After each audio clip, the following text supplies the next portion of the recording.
I've got some fettuccine Alfredo over here, so really living my Saturday life as best as I possibly can. That is a very, very American pasta choice, but I approve. I wish I had that cream. I'm not gonna finish that. There was no way I could finish that sentence without it sounding awful. So we're just gonna move right on.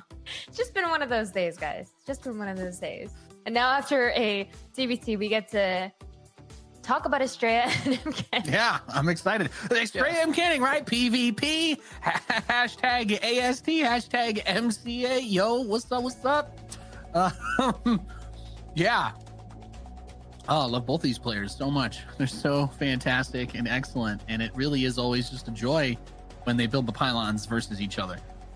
I'm just crying because the armies are going to flirt with each other. I think you're right, Nate. I don't think we need to overanalyze anymore.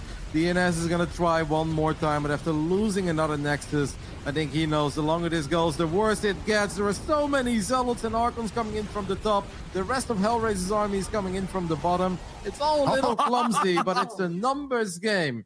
And the numbers are heavily in favor of a Ukrainian who gets the 2-0. What a turnaround for Hellraiser. He starts off this group by losing to Milky Cow and wins the next 3 best of 3s in a row. And he honestly looked really good in this one. Well done by our Ukrainian Protoss. Yeah, Hellraiser looking sharp today with I mean, the way that he played that first game and then the control in that second game was just absolutely fantastic. We're going to talk about that a little bit more after the break, ladies and gentlemen. You're watching DreamHack Masters.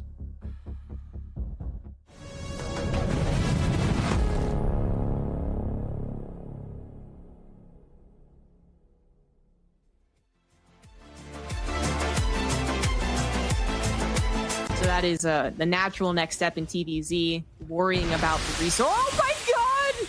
Wow. Oh, he meant to drop the changelings and he just detonated like 30 banelings.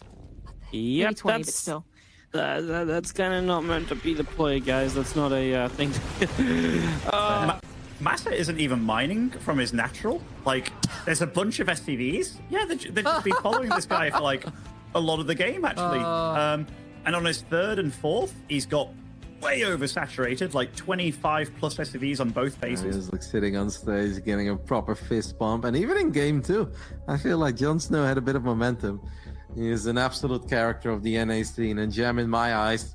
And this is really going to be fun. 2 guys that we used to cast, I feel like, all the time. Jeez Louise, that's the big smoke bottle. Whoa, take it easy. Namshar, what are you doing? Cristiano Ronaldo would not be a fan of what Namshar's doing right now, but that, I saw the coke at first and I was like, holy crap, he's going for the whole thing. That's dedication. The early game obviously wasn't amazing. The Oracle's not finding much. Not like the Adepts really did a whole lot. But still managed to get himself in a pretty playable spot in the mid game. And even had a couple of nice transitions. I kind of wish, because I feel that Trap is often the one who's got those disruptors out before Reynor has the Vipers out. And I know it's hard to keep track of the hive timing, and maybe Trap is a bit paranoid by those 7 minutes hives from Dark. But Reynor gets his hive a little bit later. And I think there are some moments where I really like Trap's army, even if it's smaller. Doesn't have any coverage for his disruptors. Okay, well, who can watch the most places at the same time? That's the question we're asking now. Disruptors there means Shadowne will not try and go further. Hellraiser realizes he's probably pushing his look as well, especially because Shadowne is bringing this army back.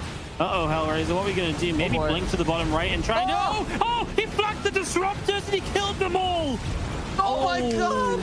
Whoa, they're just at the top of the screen and they just all blew up. And I was like, well, I guess that's how you get out of the Hellraiser shit. Maybe the best Protoss in Europe right now. But I'm getting kind of tilted now when I just play him over and over. And all he does is he holds one base all in all day because he's the only Protoss in the world left that plays one get expand. And in my mind now, it's not super viable, but he does it. And he always holds all in, like, somehow. So now I feel like, would he win so much if you didn't have one get expand in PvP? I don't know. Probably he would kick my ass still. Like one get expand versus one get expand. Like I mean, even if you can't see them, you can just fire Novas for days. Oh, hold position. Well, that's kind of sexy. I like it. Oh my god, he's doing the whole position. It's gonna be so much damage instantly. You can't just disruptor fire on top of your own army. The stalkers get obliterated, and all of the lurkers will survive. Gonna micro their way away. Hive actually has started up, an observer finally as well. Zest had no idea. Amazing play there from Dark. I'm not saying that. You're not getting that out from me. Not a weeb. I mean, I haven't never said it, but I guess I would say uwu. Ubu. Yeah, well, I think I would say uwu term. Really? You ask players how to pronounce uwu? Uwu? Yeah, uwu thermal, no? You term the uwu? I don't know. I mean, that's how I would pronounce it, but I don't know anything about anime. I'm telling these guys to keep that emote from my chat, so yeah, I would pronounce it uwu.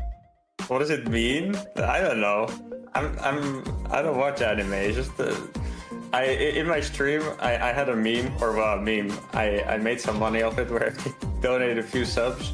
I would play this Japanese turbo song for them, and they would always just spam the uwu face with it because it's an anime. Yeah, so Marine Lord is at least gonna get a heads up as far as what is going on here. Clem not blocking. Oh, I thought he was gonna reposition the tank to block this from happening. Marine Lord actually stealing the add-on like that. Minerals, getting that pylon up, getting that forge up. It's like those probes travel. Oh, he's even doing the GL have fun. You know, you've been cheesed before on ladder, folks, and you know that they type a GL have fun before they do it, and that is exactly what's going on here. I'm excited about this. And Showtime, you know, he's been a player that has been cannon rushed a few times in his life. He's got up against that cheeky little Dane in maxpax. Yeah, this is going to be a fun one already. Scarlett is going to be able to go on the offense once more, Ravi. Yeah, she absolutely will. Ooh, disruptor shot almost ends up clipping a handful of those roaches. Just managed to snag a few. Oh, stalkers also end up getting picked off, and Scarlett having some beautiful splits. Man, Scarlett is just playing so well this game. You prefer mutas or corruptors here? I think Muta, because, you know, if you make corruptors, then they don't have to defend or anything. The Muta are actually faster than the corruptors, so they can chase the warp prison better. Oh my god. He killed the drone. I don't see much upside to corruptors unless you thought they were going Phoenix or something. Yeah, I think it'd still be fine in a way because you can still kill the Nexus, for example, in the main base, and then you always force stalkers to like move back and defend. But yeah, against a good defensive opponent, maybe it wouldn't work out. And yeah, we do have 6 Mutalisks here starting now. MCanning was able to delay the force. It could be cool for style points, you know? Yeah. It could definitely work. Like it could points. also surprise stuff. Yeah, for sure. Obviously, it's not happening. Archon trying to come through. Thrones are going to pull in, but the Astrea are way too good. So he takes his hands off the keyboard, types out GG, and we will get ourselves to game number 3. I love how Q2 is laughing there. I don't really know what I'm watching, and I don't think the players all that. But the thing is, with that kind of momentum in TVT, it doesn't mean you win the game instantly. And given that he did kill the armory as well, getting that +1, +2 is super important on tanks. Look at this Raven upgrade. From both. Corvid, what is it called again? Corvid Reactor, is it? Don't ask me about upgrades, Kevin. I have no idea.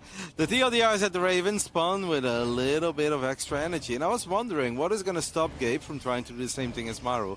Even though I felt that he's just a bit more of a tank liberator guy. But maybe if the late game Gabe might be looking at it like, wow, I actually felt like I had a decent setup. In the end, it was a one-sided affair. Maru won the game convincingly. You know what? I'm also going to believe in the Ravens. I kind of like the way that this is all going for Gabe, as he's the one dictating the pace, if you ask me. He's kind of in Maru's face. He's obviously not overcommitting here. He's not overstaying his welcome either. But he's letting Maru know that I'm here and the map is mine. Yeah, big game knocking at your door. You have to respect that knock because it comes with where the siege tanks are. There's actually a gap there, and there's a gap on the far left. I think he needs to close the gaps. Pez is going to go for it. He's going to dive on him.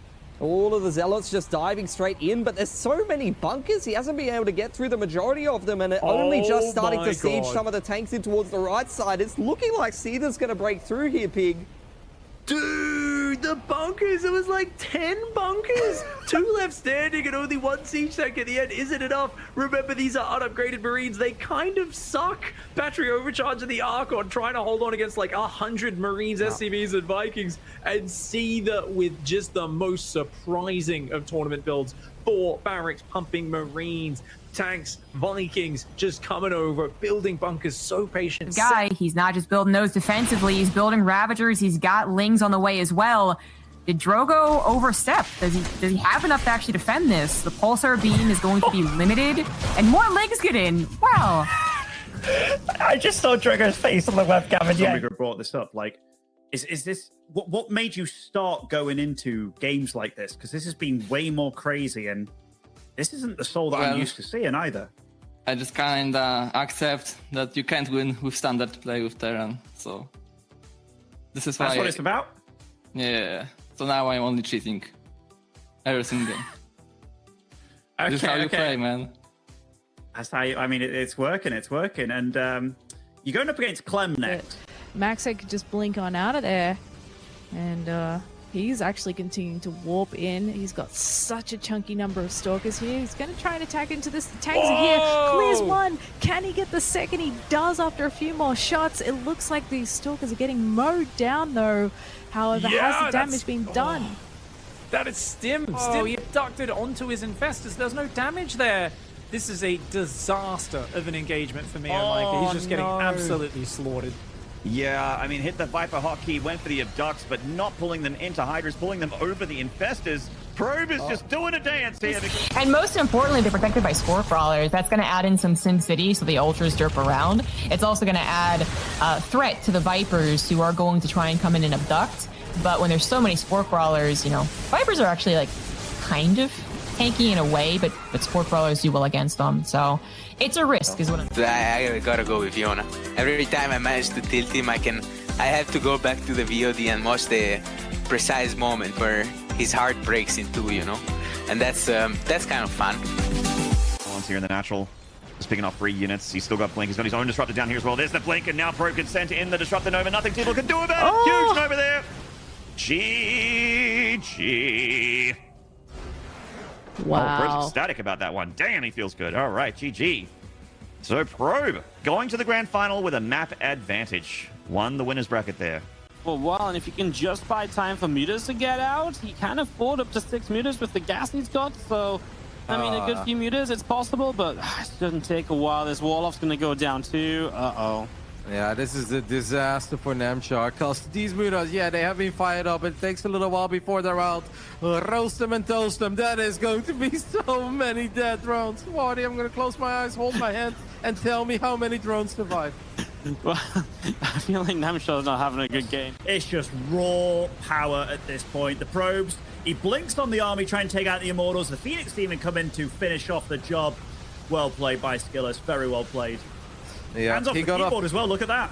He got off to an absolutely amazing start, and he never let go. Skillus will make sure history repeats itself. And just like 1 year ago, in round 1 of the lower bracket of the DreamHack Masters playoffs, he takes out his good Drogo's friend hellraiser with a 3-2 score. Lack of energy. Only 3 SCVs going down. I thought at least a 4th was going to fall, but my mistake, as now a 3rd Nexus drops in from Zest, and he says, well, ready for me to ramp it up, because I've got my Phoenix and Adepts to make sure these Widow Mines don't do anything. Maybe it's time to stop Widow Mine dropping Mara, because these drops have been an utter disaster. He didn't miss one of the Widow Mines, though! Well, okay, you're saying, Wardy? No you're saying, way, you're Zest! Saying? What was that?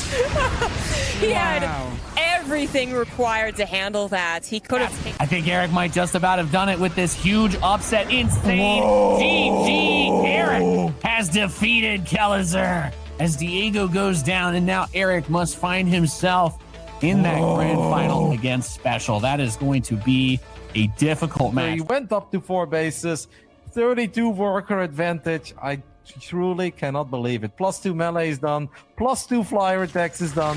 I think this is it, man. Yeah, and this is where I would be fuming if I was playing Jim. Right-hand side, playing for Team Ents, it is Cyril. Down here in the bottom left-hand side of the map, from Shopify Rebellion, he is Lambo. Being surprised, I would say. I think Yona losing to Lambo, even though, you know, ZVZ is, you know how it is. It's a bit wild. And my confidence would keep building up, and and I had like 3 days in a row where I wouldn't lose a single custom game. Like, my confidence was out of this world. And I kind of, you know, it was a surprise, but it wasn't that big of a surprise. Probably my group stage was the biggest surprise for me, honestly, but the happiest moment was after I beat Scarlett. So the Queens has been taken out, and now individual Roach is getting picked out over the third base. Chi-Chi! Seeing Yona not in the season finals is a big sedge for me. Yeah, that was fantastic.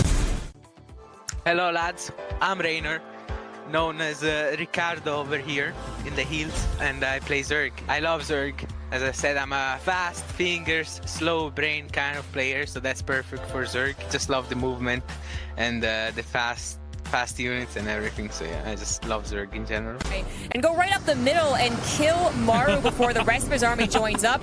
2 hallucinated claws, this might look a little funny, especially with the scan, but once the scan dissipates, that actually affects the AI of the army. Here comes the final battle, EMPs every which way. It becomes a full COD game for Maru as well. That is a feisty Protoss army, but I think the number of units from Maru is just too much. The surround was too damn good, and Zest is not bringing this game back. It's going to be a tie series. Army doesn't have an observer with it, so he's going to get past it. He doesn't have a nuke, does he? This looks like a nuke ghost. Nuke time, boy. All right. I think, no? Maybe? Yeah, there it is. There we go. Nuke's usually units tab, weirdly enough. There it is. Oh my god, Firefly! Oh my god! Firefly runs directly into EMPs! No, oh my move god, command. he got erased! Move command army from Firefly, completely blanketed in EMPs, maximum clump, not a single disruptor fires. Oh my... Bit of an ego, I think. He's taken after a player that's very dear to my heart, Ryan NXZ Ego Jones, and I think he's now the ego, and I wanna kick him down a few notches on the ladder. But I think Pez, but just because we never play against each other, but I really want to see if I can take him down. Yeah, probably just Pez. Pez? Well, I'm a fan of Starduck. I think he's not quite at the top of the Australian level yet, but I think that he very well could be in a year or two. So I'd say Probe.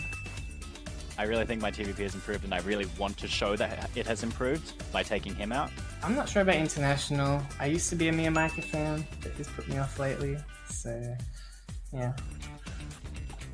Not to mention, I can imagine just hearing him smashing his keyboard like next door. I think Siva's probably the best test of... Phenomenal as well. Like, he's 85 against 66. Ooh. But here are the mutas. So he saw where the Void Rays were, went straight for the main. He's going to mess up the economy. If he takes out that pylon, it could stop all that carrier production as well. But he's all about economy. Yeah, I mean, this is just brutal. 26 workers just completely avoided all of the vision of Hellraiser, bypassing those Void Rays like you mentioned. And now he's going after more probes. 32 have gone down. And now the composition matters a lot less, Ben.